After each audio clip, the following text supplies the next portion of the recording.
এমন পর্যায়ে গেছে পাকিস্তান তো টিকে থাকাই অসম্ভব। তাহলে তার সাথে বন্ধুত্ব করতে হবে কেন? বলি বলি ভাই, ওরকম একটা না, অথর্ব না, শক্তির ভাই, সঙ্গে কেন ভাই, আমাদেরকে আমারটা বন্ধুত্ব বলি করতে হবে? বলি ফলে ইনসাফ করবো কি আমি ক্ষমতা চাওয়ার জন্য, মানে চাঁদাবাজি করার জন্য? অবশ্যই না। আমি ইনসাফ করব, ন্যায় বিচার প্রতিষ্ঠা করবো আল্লাহকে সন্তুষ্ট করার জন্য, আল্লাহকে সন্তুষ্ট করে জান্নাত পাবো, সেই অর্থে আমরা বলি। কোথাও প্রমাণ করেন ইসলামের রাজনীতি ছেড়ে দেবে? আপনার আপনার আসন চেয়েছি, আপনার চেয়ারম্যান কোনোদিন না। আপনার চেয়ারম্যান তো বরিশাল থেকে নির্বাচন করবেন নাকি? না, আমার চেয়ারম্যান ইলেকশনই করবেন না। না না, করতে চেয়েছিলেন তো এর আগে না, ফজল কবির সাহেব। ভাই আমার দলে আমি ইলেকশনই করেন করতে না। চেয়েছিলেন না, কিনা এর আগে? চান করতে নাই। চাননি? আপনি আচ্ছা, ভাই, আমাকে ভাই, আমাকে ভাই, কয়েক মিনিট সময় ভাই, দিলে আমি সব ডকুমেন্টস বের ভাই, করে দিতে ভাই, পারবো। আপনারা আচ্ছা, আপনি ভাই, বলতে পারেন। একটু আপনারা জি। সিনিয়র সাংবাদিক, তো এই জায়গাগুলো মনে হয় একটু ক্লিয়ার থাকা উচিত, প্রোপাগান্ডা না হওয়া উচিত। আমরা আসন চাইছি, এটা যদি প্রমাণ করতে পারেন ভাই, সারা জীবন ইসলামী আন্দোলন আজকের থেকেও রাজনীতি অফ করে দেবে। শূন্য বাংলাদেশে তারেক রহমানের খুব প্রয়োজন, আপনি কি মনে করেন? আম, যখন আমি মতি ভাইয়ের মন্তব্যের পরিপ্রেক্ষিতে কোনো মন্তব্য করতে চাই না, এই মন্তব্যটা একটু খটকা লেগেছে আমার কাছে। আহ, তিনি মন্তব্য করতেই পারেন যে বাংলাদেশে এই মুহূর্তে কী দরকার, বাংলাদেশ নেতৃত্ব শূন্য, অনেক কিছু বলতে পারেন। আমি মতি ভাইকে জ্ঞান দিয়ে বা পরামর্শ দিয়ে ধৃষ্টতা দেখানোর সাহস আমার নেই, বা আমি দেখাতেও চাই না। সিনিয়র মোস্ট জার্নালিস্ট, অনেক অনেক জ্ঞানী মানুষ নেই সন্দেহে। কিন্তু তার এই কিন্তু কথার মধ্যে কিন্তু এই আপনার কোনো কথা, সন্দেহ আছে কিনা? না আমি বলছি তার বলার স্টাইলটা আমার ভালো লাগেনি। যেমন শেখ হাসিনার সংবাদ সম্মেলনগুলোতে হাত কচলানো দেখেছি আমরা সাংবাদিকদের। হ্যাঁ, আমাদের মাথা হেট হয়ে এসেছে লজ্জায়, অয়েলিং করা। যদি মতি ভাইয়ের এই বক্তব্য সঠিক হয়ে থাকে, যেভাবে তিনি অ্যাপ্রোচ করেছেন, তাহলে শেখ হাসিনার সংবাদ সম্মেলনগুলোতেও যে সাংবাদিকরা গিয়ে যে ধরনের কথা বলতেন, তাহলে ওইগুলোও ঠিক ছিল। আমি শুধু এটুকু বললাম, আর কিছু বললাম না। আমি মতি ভাইয়ের প্রসঙ্গ বাদ দিয়েই বলি, সেটা হচ্ছে তারেক রহমানের ফিরে আসাটা তার দলের জন্য যেমন প্রয়োজন ছিল, আর নিঃসন্দেহে এটুকু তো আমরা অস্বীকার করতে পারি না যে বাংলাদেশে বিএনপি অন্যতম বৃহৎ রাজনৈতিক দল, আওয়ামী লীগ এবং বিএনপি। আপনি আওয়ামী লীগকে যতই মাইনাস করেন, যতই নিষিদ্ধ করে থাকেন, তারপরেও তো আওয়ামী লীগ। সো এই জায়গায় বিএনপির যে নেতৃত্ব শূন্যতা ছিল, তার মানে বাংলাদেশের যে ভোটার তার প্রায় 1/3 তাদের নেতৃত্ব শূন্যতা ছিল। বিএনপির যে 1/3 ভোটার আছে, 35% বা তার আশপাশে যা আছে, তো অবশ্যই তারেক রহমানের প্রয়োজন ছিল, প্রয়োজন ছিল। কিন্তু আমি যখন কথা বলবো বিশেষ কাউকে নিয়ে, আমি যখন জার্নালিস্ট হিসেবে কথা বলবো, তখন তো আমি একজনকে খুব ভূয়সী প্রশংসা করছি, তার মানে কি হলো? আমি তো আমার পরিচয়টা একটু অন্যভাবে মানুষ ট্রিট করতেই পারে। সে প্রসঙ্গ যাক। তারেক রহমানের ফিরে আসাটা নিয়ে, মানে কেন ফিরছে না এটা নিয়ে অনেক বিতর্ক ছিল। শেষমেশ ফিরছে, এটাই স্বস্তির সংবাদ, এটা স্বস্তির সংবাদ। কিন্তু মারুফ ভাই যে কথাগুলো বললেন, যে ভারতের সাথে যদি কোনো ধরনের সমঝোতা হয়ে থাকে, দেখুন আমি সবসময় বলি, আপনি আমাকে হতাশবাদী বলতে পারেন, নিরাশবাদী বলতে পারেন, যাই বলেন না কেন, বাংলাদেশের নির্বাচনে বা মানে মানুষের ভাগ্য আর মানুষের হাতে নেই। নির্বাচনের মাধ্যমে বাংলাদেশের মানুষের ভাগ্য নির্ধারিত হয় না। এগুলো স্রেফ নির্বাচন হয়তো প্রয়োজন আছে, অবশ্যই প্রয়োজন আছে, কিন্তু বিহাইন্ড দ্য স্ক্রিন এই নির্বাচনগুলো কিভাবে হয়, কারা মেকানিজম করছে, কারা নানান ধরনের প্লট নির্মাণ করছে, এগুলো আমাদের জানা আছে। এবং হয়তো এবারে নির্বাচনে কি তাই মনে করেন, যেহেতু প্রধান আমি উপদেষ্টা এখনো নিজে বলেছেন পর্যন্ত বিশ্বাস করি, ঐতিহাসিক নির্বাচন আমি হবে? কিসের ঐতিহাসিক নির্বাচন? কি বলছেন আপনি? প্রধান উপদেষ্টা বলেছেন। প্রধান উপদেষ্টা তো বলছেন অনেক কথা, যে আমরা সভ্যতা থেকে, মানে কি অসভ্যতা থেকে সভ্যতার যুগে প্রবেশ করেছি। অসভ্যতা মানে এটা সভ্যতা? যে উনি যে বলছেন যে আমরা একটা আলোর জগতে প্রবেশ করেছি, যেখানে সেখানে যত যত মানুষকে হত্যা করা, দীপু দাসের মতো একজন হিন্দু ধর্মাবলম্বী মানুষ, তাকে পিটিয়ে হত্যা করে ঝুলিয়ে তারপর আবার আগুন দিয়ে পুড়িয়ে দেওয়া হয়। নুরা পাগলা রাজবাড়ির গোয়ালন্দে তার লাশ কবর থেকে তুলে নিয়ে এসে পুরানো হয়। এটা সভ্যতা? হাদির মতো একজন মানুষকে গুলি করে হত্যা করা হলো, তার পরিচয় বের করতে পারছে না কারা হত্যাকারী। এটা সভ্যতা? এটা আইনের শাসন? উনি তো কথা কথা এক কথা বলেছে, আমরা ফ্যাসিস্ট তাড়িয়েছি, আমরা অসভ্যতা থেকে সভ্যতার যুগে প্রবেশ করেছি, ইতিহাস নির্মাণকারী নির্বাচন হবে। একটা যখনই কোনো বক্তব্য দেখবেন তার, শুনবেন আমরা ইতিহাসের সন্ধিক্ষণে দাঁড়িয়ে আছি, ইতিহাস ইতিহাস ইতিহাস। কিসের ইতিহাস? উনি কি ইতিহাসে কি করেছেন, কি করেছেন পজিটিভলি আমাকে বলেন। যাই হোক, সে প্রসঙ্গ বাদ দিলাম। মানুষরা যেটা বলছেন, মানুষ সাহেবরা পাকিস্তানের বিরুদ্ধে কথা বলে না কেন? ভারতের আধিপত্যবাদ আমিও চাই না, কোন অবস্থাতেই চাই না। একইভাবে আওয়ামী লীগকে সাপোর্ট করেছিল, অবশ্যই তার বিরোধিতা করেছি, রেকর্ড আছে, অলরেডি রেকর্ডেড। কিন্তু আমি যেমন ভারত তার আধিপত্য বজায় রাখুক এটি আমি চাই না, পাকিস্তান তার আধিপত্য বজায় রাখুক আমি সেটিও চাই না, কোন অবস্থাতে চাই না। আজকে দেশের ইতিহাস নিয়ে, আজকে দেশের উন্নয়নকে যেভাবে বাধাগ্রস্ত করা হচ্ছে, অস্ত্রের ঝনঝনানি, কারা এই পেছনে খেলছে, তাদের বিরুদ্ধে কোনো কথা বলা হয় না কেন? যেভাবে আজকে তো ইসলামী আন্দোলন বাংলাদেশ তো কয়েকদিন আগেও জামাতের বিরোধিতা করেছে, তুমুল বিরোধিতা করেছে, আজকে কেন জামাতের সাথে জোট করছে? এগুলো আমাদের কাছে স্বাভাবিক, আমি এটা খুব প্রশ্নবিদ্ধ করছি না, উনি বলেছেন বিধায় আমি বলছি। জি, উনি ধন্যবাদ। এবং আমি এবং বিরতিতে এই যাব। এবং ইসলামী আন্দোলন তো আওয়ামী লীগ থেকে আসন চেয়েছিল, নির্বাচন করতে চেয়েছিল। আমি দায়িত্ব নিয়ে বলছি, না আমি দায়িত্ব নিয়ে কোথাও প্রমাণ করেন ইসলামের রাজনীতি ছেড়ে দেবে। আপনার আপনার আসন চেয়েছি, আপনার চেয়ারম্যান কোনোদিন না। আপনার চেয়ারম্যান তো বরিশাল থেকে নির্বাচন করবেন নাকি? না, আমার চেয়ারম্যান ইলেকশনই করবেন না। না না, করতে চেয়েছিলেন তো এর আগে না, ফজল করিম আমার সাহেব, ভাই, আমার দলে আমি ইলেকশনই করেন করতে না। চেয়েছিলেন না, কিনা এর আগে, চান করতে নাই। চাননি? আপনি আচ্ছা, ভাই, আমাকে ভাই, আমাকে ভাই, কয়েকটি সময় দিলে আমি সব ডকুমেন্টস বের করে দিতে পারবো। আপনারা আচ্ছা, আপনি ভাই, বলতে পারেন। একটু আপনারা জি। সিনিয়র সাংবাদিক, তো এই জায়গাগুলো মনে হয় একটু ক্লিয়ার থাকা উচিত, প্রোপাগান্ডা না হওয়া উচিত। আমরা আসন চাইছি, এটা যদি প্রমাণ করতে পারেন ভাই, সারা জীবন ইসলামী আন্দোলন আজকের থেকেও রাজনীতি অফ করে দেবে। এবং আওয়ামী লীগের সময় শুধু আসন চাওয়া কেন, আওয়ামী লীগের সময় আমরা এক কাপ চা খাইছি কারোর থেকে, আওয়ামী লীগের থেকে সুবিধা নেওয়ার জন্য, সেটা মনে করে রাজনীতি ছেড়ে দেবো ভাই। সুবিধা শুনুন, এখন অনেকে আমরা আপনি রাজনৈতিক জামাতের বিরোধিতা করেছেন, করেছেন তো?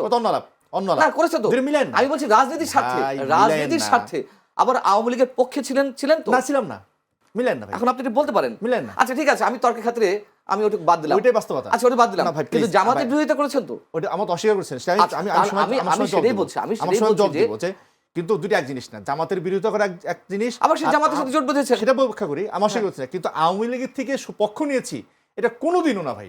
জি, হয়তো তাই। ধন্যবাদ। আমি একটু বিরতিতে ওইটাই। যাই।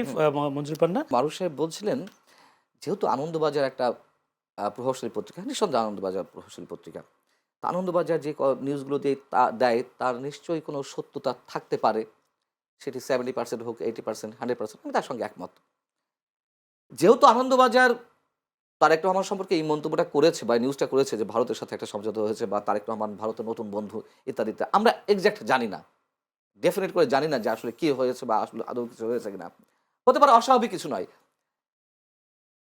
তিনি যদি এটি বিশ্বাস করেন তাহলে তাকে বিশ্বাস করতে হবে ভারতের বিচ্ছিন্নতাবাদী সংগঠন উলফার নেতা পরেশ বড়ুয়া বাংলাদেশে অবস্থান করছে, সেটি নিয়ে কোনো কথা বলেছেন মারুফ সাহেবরা? যদি পরেশ বড়ুয়া, যদি পরেশ বড়ুয়ারা বাংলাদেশে আশ্রয় নিয়ে থাকে আবারও এবং ভারতের বিচ্ছিন্নতাবাদী আন্দোলন এইখান থেকে ছড়িয়ে থাকে নতুন করে, তাহলে নিশ্চয় ভারতও বসে থাকবে না।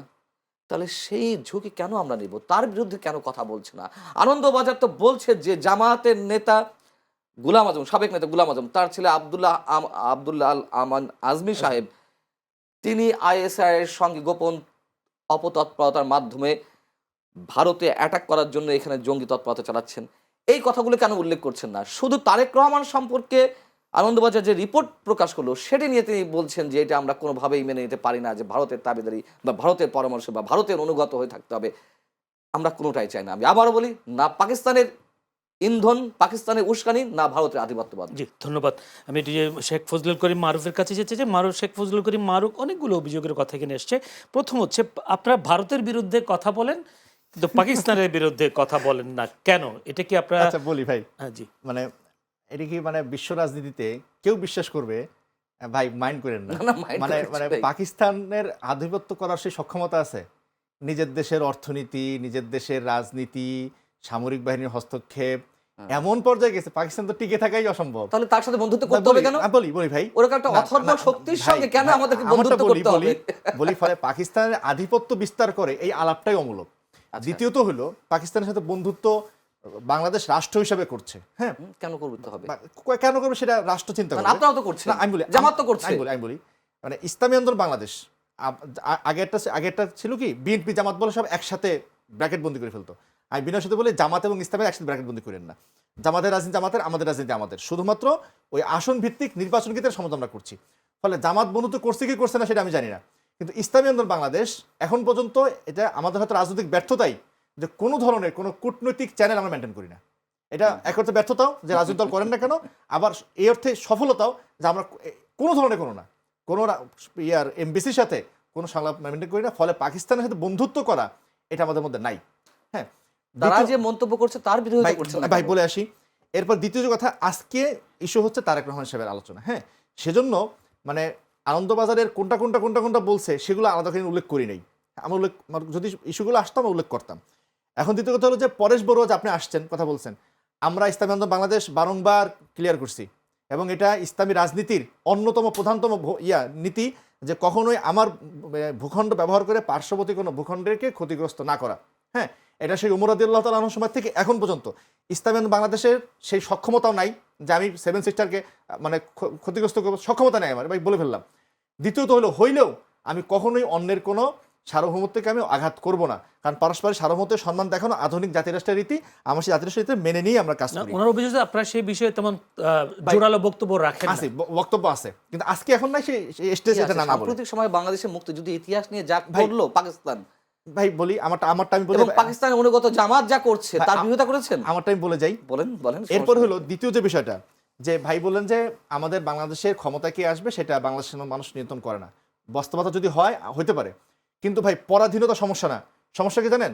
পরাধীনতাকে মেনে নেওয়া এবং স্বাধীন হওয়ার আকাঙ্ক্ষাটা না থাকা। যদি হয় অবশ্যই সেটাকে চেঞ্জ করতে হবে, সেটা অবিরাম কথা বলে যেতেই হবে। আর যেটা বলেন যে জামাত যে ইতিহাস যে বিকৃতি করছে, আপনারা খুব বারংবার জানেন ইসলামী আন্দোলন বাংলাদেশের ইতিহাস কিন্তু মানে জামাত ইসলামের দল ছিল, তারপর ইসলামী বাংলাদেশ কেন সূচনা হয়েছিল এই কয়েকটা ইস্যু নিয়ে, 71 ইস্যু নিয়ে, আর একটা হলো জামাতের যে আইডিওলজিক্যাল যে অবস্থান, ইসলামকে রাষ্ট্রবাদী হিসেবে দেখা, সেটার বিরোধিতা করে কিন্তু ইসলামী বাংলাদেশ। এবং 71 ইস্যুতে সব সময় ইসলামী আন্দোলন বাংলাদেশ সক্রিয় ভূমিকা রাখছে। আপনি যদি 8-7 থেকে দেখেন, বাংলাদেশের প্রথম পীর, একেবারে ফর্মাল পীর, যিনি বাংলাদেশের পতাকাকে বুকে জড়ায় ধরে সামনে ঝুলায় ধরে প্রতিবার আমরা বিজয় দিবস পালন করি। 71কে সম্পূর্ণ অর্থে ধারণ করে ইসলামী বাংলাদেশ আসে। এখন জামাত যে 71 বিরোধীগুলো করে, আপনি আমার ফেসবুকের স্ট্যাটাস দেখেন, আমাদের দলীয় বিবৃতিগুলো দেখেন, আমাদের দলীয় পেজ দেখেন, সব আপনি হয়তো দেখেন নাই, দেখেন নাই আপনি আমার পেজটা দেখেন নাই, আমার পেজটা দেখেন নাই। তো সব জায়গাতে আমরা জামাতে 71 বিরোধিতা যেটা করে সেটার আমরা তীব্র নিন্দা আমরা জানাই আসছি, এবং ক্যাম্পাসে, ঢাকা বিশ্ববিদ্যালয়ের ক্যাম্পাসে তারা যে কাজগুলো করছে সেগুলো আমরা বিরোধিতা করে আসছি। এখন তারপরে তাদের সাথে রাজনীতি করছে, হ্যাঁ তাদের সাথে আসল ভাগাভাগি করছে। ভাই করছি কেন বলি, বর্তমান বাংলাদেশের যে রাজনীতিটা সেখানে আমরা বারংবার বলি 71কে ওই অর্থে মুখ্য না, এখন মুখ্য হলো বাংলাদেশকে একটা সুন্দর জায়গায় নিয়ে যাওয়া। আমরা খুব ভালোভাবে দেখছি যে এখন যদি বিএনপি ক্ষমতায় আসে, আগের প্যারাডাইম যদি ক্ষমতায় আসে, বাংলাদেশে খুব আহামরি কোনো পরিবর্তন হবে না। আপনাদের মাধ্যমে জামাতের মাধ্যমে হয়ে যাবে বলি, যারা বলছে জান্নাতের টিকিট পাওয়া যাবে, যারা বলছে যে জান্নাতে যেতে গেলে জামাতে ইসলামী করুন, আমারটা শেষ করে আমি 71 বাদ দিই। ভাই আপনার সাথে কথা বলি, আমারটা আচ্ছা ঠিক আছে বলুন। তো আমরা ইসলামপন্থীরা ক্ষমতা চালাই নাই, আমাদেরকে ক্ষমতা দিয়ে দেখেন, যদি না পারি 2 বছর পর লাত্তি মেরে সরাই দিয়েন, হ্যাঁ কোনো আপত্তি নেই, কিন্তু টেস্ট করে দেখা দরকার। কিন্তু যেই বিএনপিকে আমরা দেখছি বারংবার তারা পারে নাই, সেই বিএনপিকে নতুন করে ক্ষমতা আনার জন্য আমরা সেটা রাজনৈতিক জায়গা থেকে বিরত করি, সেই বিরত করার এখতিয়ার আমার আছে। আর জান্নাত জাহান্নামের টিকিট বললেন না, যে বলছে সেটা তার দায়িত্ব, কিন্তু ইসলামী আন্দোলন বাংলাদেশ মনে করে আমার জীবন মরণ সবকিছু হলো আল্লাহর জন্য, ইসলামের জন্য। আমার বাংলাদেশের মানুষ 1000 বছর ইতিহাসে হাসি কান্না আনন্দ পেতে সবকিছুর মধ্যে ধর্ম আছে। 71 মুক্তিযুদ্ধের সময় আমি আল্লাহ হক বলে স্লোগান দিছি, এটা সে ধর্ম ইসলাম দল করে বলে তা না। হ্যাঁ, তো আমি রাজনীতি করব কি চাঁদাবাজি করার জন্য? আমি রাজনীতি করবো ক্ষমতার জন্য না, আমি রাজনীতি করি পরোপকার করার জন্য, আমি রাজনীতি করি মাখাজতে শরিয়ার জন্য। আমি ইনসাফ করি কেন? ইনসাফ করলে পরকাল জান্নাত পাবো। এই বয়ান তো দোষের কিছু না, এই বয়ানটাকে যারা দোষের বানায় তাহলে আমি ইনসাফ করবো কি আমি ক্ষমতা চাওয়ার জন্য, মানে চাঁদাবাজি করার জন্য? অবশ্যই না। আমি ইনসাফ করবো, ন্যায় বিচার প্রতিষ্ঠা করবো আল্লাহকে সন্তুষ্ট করার জন্য, আল্লাহকে জান্নাত পাবো, সেই অর্থে আমরা বলি।